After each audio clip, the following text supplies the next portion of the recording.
আমাদের একটা নতুন বই বের হয়েছে এবার, সেটা হলো মাহে রমাদানের 27 আমল। এই যে বইটা একটা হাতের সামনেও আছে, মাশাআল্লাহ। এটা মূলত আমাদের একটা বক্তব্যের নির্যাস।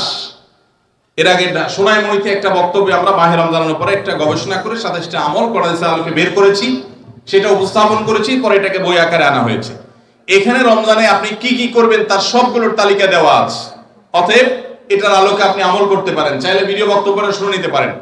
একবার সকাল থেকে রাত পর্যন্ত একটা সুনির্দিষ্ট রুটিনের মধ্য দিয়ে কাটাবেন, আর কিচ্ছু করতে পারেন না পারেন, শুধু একটা কথা বলে যাই, রমজান মাসে ফরজ রোজা রেখে অন্তত কোন প্রকার হারাম কাজ, গুনাহের কাজ করবেন না। বাস এটুকু যদি করতে পারেন, ইনশাআল্লাহ আপনার রমজান সাকসেস।